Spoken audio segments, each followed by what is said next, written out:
Next on Worcester News tonight, a high school student says a threat he didn't make forced him to miss his last day of school. Administrators say they had to take precaution.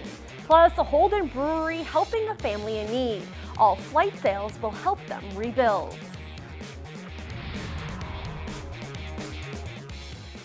Good evening and thanks for joining us. I'm Olivia Lemon. A Central Massachusetts high school sophomore is forced to miss his last day of school because of a threat he says he didn't make. The student's parent says bullies have been bothering him all year and they're hoping something will change. Our Cam Jandro spoke with the student tonight and has more. Cam? Olivia, COSMO'S says he feels he has a target on his back because of his interest in firearms as well as the military. But he says he doesn't own any guns and he continues to get bullied over it.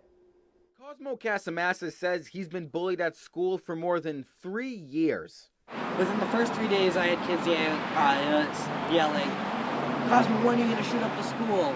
Thursday, he wasn't allowed to attend class at Shepherd Hill Regional High after he says someone made up a similar rumor. A week or two ago, we had a kid in my class say, the reason I'm not showing up for the last 2 days of school is because Cosmo's going to shoot up the school. COSMO'S was approached by police Wednesday. They told him he couldn't go to his last day of school. The decision upset Cosmo, who is wrapping up his sophomore year. It kind of was just stripped out for me being able to do that. And it's also my last day of school, so I can say bye to my friends that I don't have contact with outside of school.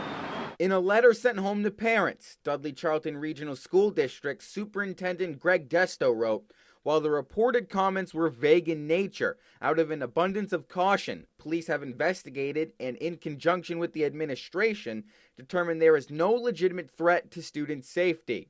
We understand that in the culture we live in now, even just a mention of this type of thing can be upsetting." He deserves the same rights as the bullies.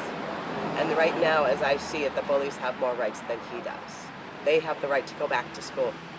Cosmo and his stepmother want this experience to serve as a teaching moment for the district. And I'm hoping that somehow something changes and that all kids get to go to school and feel safe. I should be able to discuss about this without facing problems of getting suspended. Now, Cosmo says he's not sure if he's going to return to Shepherd Hill next year. He says over the course of the summer, he's going to start thinking about the future of his academic career. Olivia? All right, Cam, thank you for that. A Worcester man is arrested Wednesday. Police say he lit a container on fire in a gas station parking lot. Officers arrived at the Gulf Station on Madison Street, discovered a working fire in a storage container. Firefighters responded and quickly put out the flames. 38-year-old Anthony Broder was identified as the suspect. He was charged and arrested and is facing multiple arson charges. Sturbridge police arresting a 31-year-old woman after officers noticed fireworks in her car. Police say after a brief investigation, they also discovered 4 grams of cocaine. The driver is facing multiple drug charges. One of the passengers, a 38-year-old male, will also be summoned to court on related charges. Worcester School Committee approving an almost $400 million budget Thursday night. The committee made few changes for the fiscal 2019 district budget. It was approved in a 5-2 vote. Superintendent Maureen Bonenda also presented her proposed strategic plan, but says nothing will likely be finalized until September. They have to decide, discuss it and decide any changes they might like in it, and then they'll set after they've taken the time to meet. And she says it has been about a 1.5-year process to put the plan together. House lawmakers postponing a vote on immigration bills Thursday. The Republican-backed plans follow President Trump's executive order reversing his zero-tolerance policy.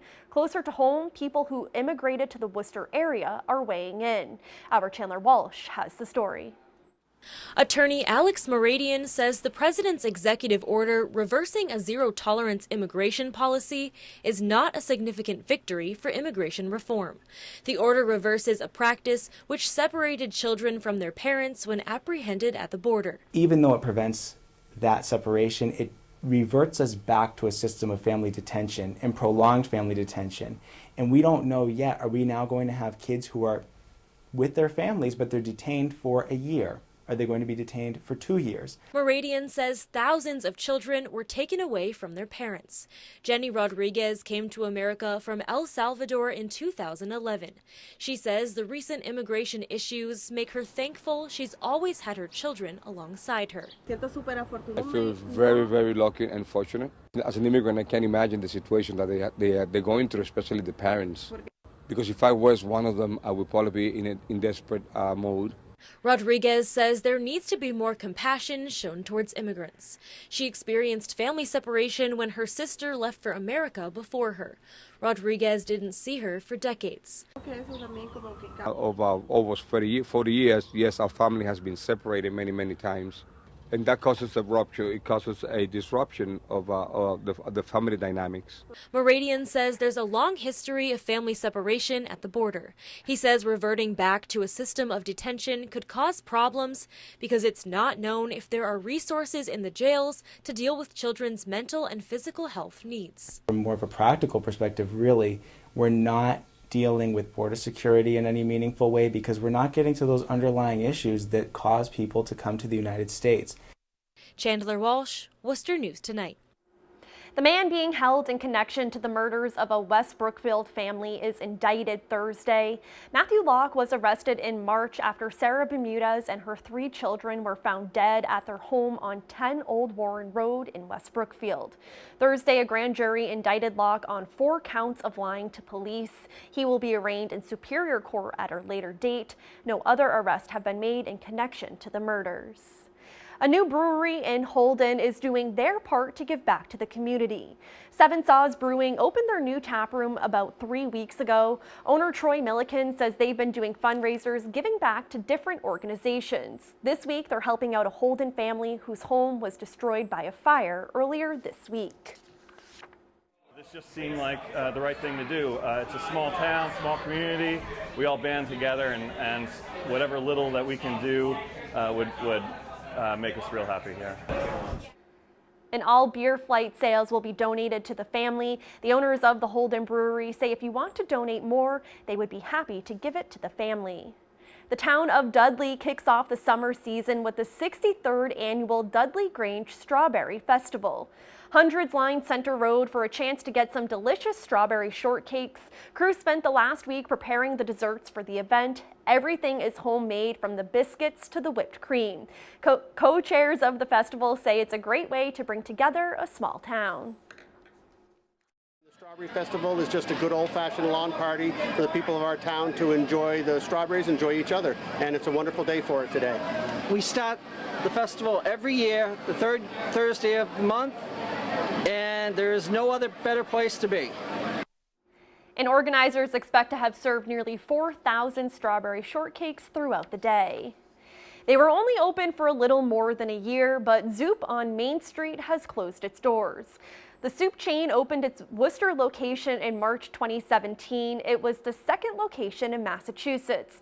The restaurant windows are covered in brown paper, and a sign on the door reads, "We have enjoyed being a part of the community and thank you for your business and support."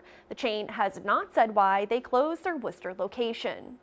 Progress is being made at the Pearl-Elm garage in Worcester. Fencing and risers can be seen around the structure. Earlier this year, the Worcester Regional Chamber of Commerce asked the city for renovations on the garage downtown. The organization said the garage is in complete disrepair and has reached a, quote, crisis point. The city says they expect to provide more updates on the status of the garage on Friday.